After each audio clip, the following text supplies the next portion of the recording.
तमिलनाडु भारत का पहला ऐसा राज्य है जो नीट को खत्म करने के लिए अपने विधानसभा में एक प्रस्ताव को पारित कर दिया है। तमिलनाडु राज्य ने यह पहली बार नहीं किया है। 2021 में जब डीएमके की सरकार थी, उसके मुख्यमंत्री एमके स्टालिन थे, तब भी उन्होंने इस तरह का प्रस्ताव पारित किया था, लेकिन राष्ट्रपति से इसकी मंजूरी नहीं मिली। देखो, तमिलनाडु सरकार ने नीट को बैन करने के लिए तर्क क्या दिया है। उनका कहना है कि गरीब वर्ग के बच्चे इस कंपटीशन से पहले ही बाहर हो जाते हैं, क्योंकि जो नीट की तैयारी के लिए बड़ी-बड़ी कोचिंग संस्थानों में इतनी मोटी फीस ली जाती है, उसके लिए, क्योंकि गरीब वर्ग का बच्चा उस तरह से फीस दे नहीं पाएगा।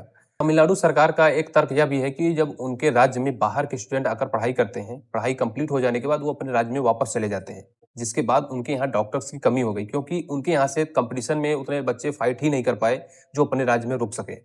अब इसमें दिक्कत ये आती है कि जो डॉक्टर्स बन जाते हैं, चलिए मान लीजिए कोई अदर स्टेट का उनके यहाँ आ गया, तो बात करने में दिक्कत होता है। मतलब तमिलनाडु में तमिल बोली जाती है। अगर किसी को अपनी परेशानी को सही से बताना है, तो वो बात है लैंग्वेज की, मतलब अच्छे से बातचीत की ज़रूरी है। लेकिन जो बाहर के स्टूडेंट हैं, अब वो उनसे बात ही नहीं कर पाएँगे। अब होगा यहाँ पर कि भाई इंग्लिश, आप अच्छी तरीके से जानते हैं कि भारत के कई राज्यों में से हैं, चाहे जो भी हो, इंग्लिश इतनी अच्छी किसी की है नहीं।